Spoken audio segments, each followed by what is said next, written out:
السلام علیکم۔ National audio library for the blind YouTube channel کی جانب سے پیش کی جا رہی ہے بچوں کے لیے بہترین کتاب۔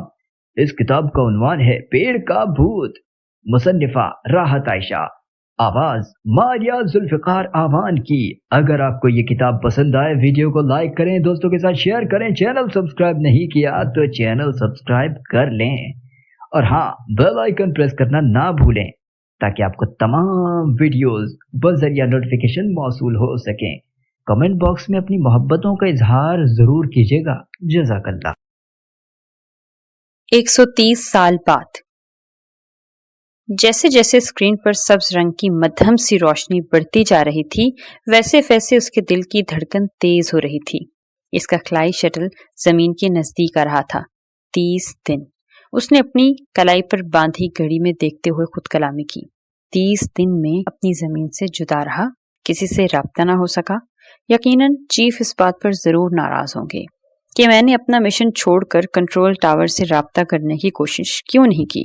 یقیناً چیف اس بات پر بھی ناراض ہوں گے کہ میں رابطہ ختم ہو جانے کی صورت میں واپس کیوں نہیں آیا، لیکن جو میرے اختیار میں ہی کب رہا تھا، اور مشن میں کامیابی کی صورت میں وہ یقیناً اگلی صورتحال سوچ کر ہی اس کے ہونٹوں پر مسکراہٹ پھیل گئی۔ سبز روشنی اب تیزی سے جل رہی تھی۔ خلائی شٹل اب زمین کی حدود میں داخل ہو رہا تھا۔ اس نے سامنے بورڈ پر لگے بٹنوں اور سکرین کو دیکھتے ہوئے اس کا رخ پاکستان کی جانب کر دیا۔ چند لمحوں بعد وہ بحر عرب کے اوپر تھا۔ ڈیش بورڈ پر لال بتی اپنے موجود ہونے کا احساس دلانے لگی تھی، جس کا مطلب تھا وہ اب سطح سمندر سے صرف 50,000 میل کی بلندی پر ہے، اور اب مطلوبہ مقام پر اترنے کے لیے اسے اپنی شٹل کی بلندی رفتہ رفتہ کم کرنا تھی۔ اس کا دل بلیوں اچھلنے لگا اور اس نے سامنے بورڈ پر لگے بٹنوں کے ساتھ چھیڑ چھاڑ شروع کر دی۔ اسے جلد ہی ادارہ اجرام فلکیات سے خلائی شٹل کو اتارنے کی اجازت دے دی گئی۔ ہم خلا سے واپس آنے والے اپنے معزز ہم وطن کو خوش آمدید کہتے ہیں۔ خلائی شٹل کے باہر دروازے پر سائنسدانوں نے اسے پرجوش انداز میں خوش آمدید کہا، لیکن وہ تو حیرت سے ننھے سائنسدانوں کو دیکھ رہا تھا، جو چہرے مہرے سے تو کم و بیش 45-50 برس کے نظر آتے تھے، لیکن ان کے قد 3 فٹ سے زیادہ کے نہ تھے۔ حیرت سامنے کھڑے سائنسدانوں کی آنکھوں میں تیرتی صاف نظر آ رہی تھی۔ وہ اس کی جانب دیکھ رہے تھے۔ یہاں احمد مراد صاحب کی ڈیوٹی تھی، کیا وہ اس وقت یہاں موجود نہیں ہے؟ اس نے سائنسدانوں سے دریافت کیا۔ اسے حیرت اس بات کی تھی کہ 30 دن میں اتنے چھوٹے قد والے سائنسدان کہاں سے آ گئے۔ سر، کیا اس شٹل کو فی الحال ہینگر نمبر 7 پر کھڑا؟ کمرے سے نکل کر آنے والی یہ لڑکی مخاطب تو ان دونوں سائنسدانوں سے ہی تھی، لیکن نووارد خلاباز کو دیکھ کر اس کی آنکھیں بھی حیرت سے پھیل گئیں۔ وہ اپنا جملہ نامکمل چھوڑ کر اسے دیکھنے لگی۔ البتہ اس کے لیے حیرت کی بات یہ تھی کہ اس لڑکی کا قد بھی کم و بیش 2 فٹ ہی تھا۔ آن کی آن میں 10-15 افراد اور وہاں جمع ہو چکے تھے۔ اس کے قد تقریباً سب کے سب ہی 2 سے 3 فٹ کے لگ بھگ تھے۔ ایسے میں اسے اپنا 6 فٹ کا وجود دنیا کے طویل قامت شخص عالم چنا جیسا محسوس ہو رہا تھا۔ کیا میں پوچھ سکتا ہوں کہ جو لوگ یہاں موجود تھے وہ کہاں ہیں، اور اس جگہ کا نقشہ اتنا تبدیل کیسے ہو گیا؟ اس نے اپنی حیرت کو سوال کی زبان دی۔ جناب، مجھے یہاں کام کرتے ہوئے 22 سال کا عرصہ گزر چکا ہے۔ آپ چہرے مہرے اور لہجے سے تو اسی ملک کے باشندے لگتے ہیں۔ آپ کا شٹل بھی پاکستانی ہونے کی گواہی دیتا ہے، لیکن کیا میں آپ سے پوچھ سکتا ہوں کہ آپ کون ہیں؟ آپ کی تعریف؟ ایک سائنسدان نے سوال کیا۔ اس کی آنکھیں حیرت سے پھیل گئیں۔ 22 سال؟ جناب، میں پچھلے مہینے آج ہی کی تاریخ یعنی 10 اکتوبر کو اپنے چیف اصلاح الدین کی زیر نگرانی اپنے پروجیکٹ پر ایک نئے سیارے کی تلاش کے مشن پر روانہ ہونا تھا۔ میرا نام طاہر احمد ہے۔ آپ پچھلے مہینے کے ریکارڈ میں چیک کر سکتے ہیں۔ میں تو خود آپ لوگوں کو یہاں دیکھ کر اور یہاں کا ماحول دیکھ کر حیران ہوں۔ آنے والے نے اپنا تفصیلی تعارف کروایا۔ اس کے آس پاس کھڑے ننھے افراد حیرت سے اس کی بات سن رہے تھے۔ 10 اکتوبر اور سال؟ اسی سائنسدان نے سوال کیا۔ 10 اکتوبر 2016۔ طاہر جھنجھلایا۔ کیا آپ کو معلوم ہے یہ کون سا سال ہے؟ سائنسدان کا لہجہ بدستور وہی حیران کن تھا۔ کیا مطلب؟ اس نے اچھمبے سے انہیں دیکھا۔ آپ اس وقت 130 سال پہلے کی بات کر رہے ہیں، یہ سن 2146 ہے۔ سائنسدان نے گردن اٹھا کر اس کی آنکھوں میں آنکھیں ڈالی۔ طاہر ایک لمحے کے لیے چکرا سا گیا۔ ایسا کیسے ممکن ہے؟ وہ حیرت میں گھبرایا، بڑبڑایا اور ہکا بکا ہو گیا۔ اس پر حیرت کے پہاڑ ٹوٹ پڑے تھے۔ اگر کوئی اور بات کرتا تو ہم اسے بہروپیہ ہی سمجھتے، لیکن آپ کی سچائی کی ضمانت صرف آپ کا قد ہے، جس کے بارے میں ہم نے پڑھ رکھا ہے کہ آج سے 100 سال پہلے تک لوگوں کے عام قد 4 اور 5 فٹ ہوا کرتے تھے۔ پہلے سائنسدان نے اس کے سامنے کرسی رکھتے ہوئے کہا۔ کرسی اس کی جسامت کے لحاظ سے چھوٹی تھی، لیکن وہ اس پر بیٹھ گیا اور دونوں ہاتھ سے اپنا سر تھام لیا۔ جناب، آپ یہ انرجی ٹیبلٹ لے لیں، یقیناً آپ خود کو بہتر محسوس کریں گے۔ ایک سائنسدان اس سے مخاطب ہوا۔ اسے احساس ہوا کہ اسے بھوک بھی لگ رہی ہے۔ یہاں آ کر عجیب صورتحال سے واسطہ پڑا کہ وہ اپنی بھوک پیاس ہی بھول گیا۔ اس نے گلاس ہاتھ میں لے کر ان رنگ برنگی گولیوں کو دیکھا جو ایک چھوٹی سی ٹرے میں سجی تھیں۔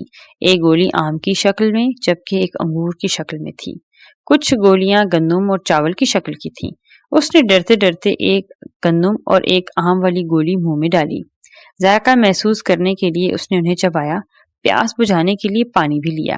جناب، اب ادھر لاؤنج کی طرف آ جائیں، میں نے ڈائریکٹر صاحب سے بات کی ہے، بس وہ چند منٹوں میں جہاں پہنچنے ہی والے ہوں گے، ایک سائنسدان نے کہا۔ وہ سب چلتے ہوئے لاؤنج کی جانب آ گئے۔ کیا آپ ہمیں اجازت دیں گے ہم آپ کا قد ناپ سکیں؟ جی بالکل، میرا قد 6 فٹ ہے، طاہر نے جواب دیا۔ اسے محسوس ہو رہا تھا جیسے اس کے اندر توانائی سی بھر گئی ہے۔ حیرت کے ساتھ ساتھ اب وہ صورتحال سے لطف اندوز ہو رہا تھا۔ سائنسدان نے ایک چھوٹی سی ڈبیا اپنی جیب سے نکالی اور اس کا بٹن دبایا۔ ایک روشنی سی اس کے اندر سے نکلی اور اس نے طاہر کے گرد احاطہ کر لیا۔ دوسرے ہی لمحے وہ روشنی ختم ہو چکی تھی اور ڈبیا کی اسکرین پر 6 کا ہندسہ چمک رہا تھا۔ آپ لوگوں کے قد اتنے چھوٹے کیوں ہیں؟ طاہر نے سوال کیا۔ اسی لمحے دیوار پر ایک بڑی سی اسکرین جیسا منظر واضح ہو گیا۔ ٹی وی پر وہ کسی خبروں کا ایک چینل دکھائی دے رہا تھا۔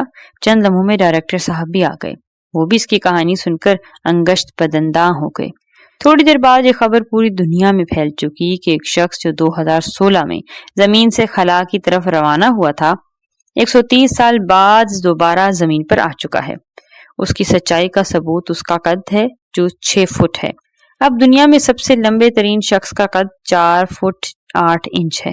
ڈائریکٹر کے پاس مختلف مواصلاتی پیغامات کا تانتا بن گیا تھا۔ پوری دنیا کے سائنسدان طاہر سے ملنے کے لیے بے چین تھے۔ طاہر کو کچھ دنوں میں یہ احساس ہو گیا کہ یہ لوگ اپنے چھوٹے قد کے باعث احساس کمتری کے بجائے علم کے میدان میں خوب سے خوب تر کی تلاش میں تھے۔ دنیا بھر کے سائنسدان کانفرنس ہال میں موجود تھے۔ ایک بڑی کرسی باقاعدہ طاہر احمد کے لیے بنوائی گئی تھی جو اسٹیج پر براجمان تھا۔ تحقیق سے طاہر احمد کے بارے میں سب کچھ معلوم ہو چکا تھا۔ دنیا مکمل تبدیل ہو چکی تھی۔ طاہر کو اس بات کی جستجو تھی کہ انسان کے قد اتنے چھوٹے کیسے رہ گئے۔ اسے یاد تھا کہ اس کا قد اس کے ہم جماعتوں میں کچھ نکلتا ہوا تھا اور جن کے قد کچھ پست تھے وہ اس کے لیے کیا کیا جتن کرتے تھے۔ کبھی ڈاکٹروں سے دوائیاں لی جاتی تو کبھی لٹکنے کی مشق کی جاتی۔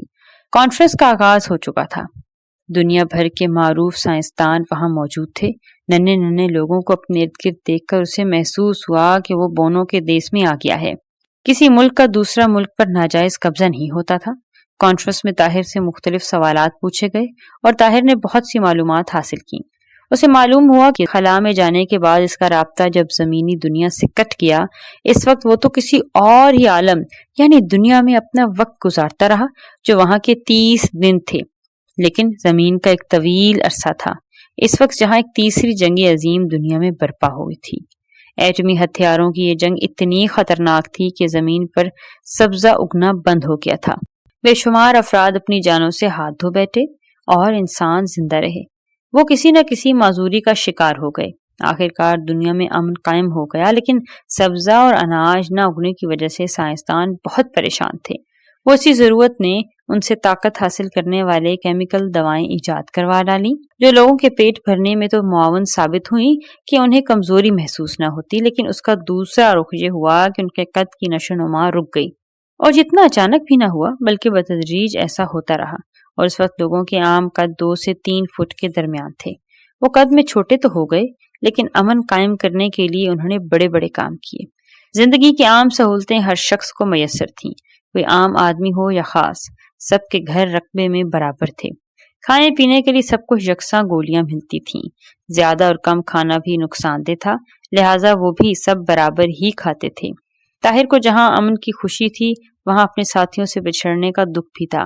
آج وہ اپنے شہر کی سیر کے لیے نکلا اور خود کار راستے پر کھڑا تھا۔ اس کے دائیں جانب دو بڑی بڑی سڑکیں تھیں جن پر ننھی ننھی کاریں، بسیں اور مختلف گاڑیاں تیز رفتاری سے دوڑ رہی تھیں، اور ساتھ ہی خودکار راستوں کا جال پورے شہر میں بچھا ہوا تھا۔ پیدل چلنا لوگوں کے لیے دشوار تھا، لہٰذا جب کسی کو ایک جگہ سے دوسری جگہ جانا ہوتا تو وہ اس راستے پر کھڑا ہو جاتا اور اپنی منزل پر پہنچ جاتا۔ راستے میں لوگ طاہر کو حیرت سے دیکھتے، مسکراتے اور ہاتھ ہلاتے۔ طاہر بھی انہیں دیکھتا اور ہاتھ ہلا کر خوشی کا اظہار کرتا۔ وہ شہر کی خوبصورت عمارتوں کو دیکھ کر سوچ رہا تھا کہ کتنا اچھا ہوتا جو یہ جنگ نہ ہوتی۔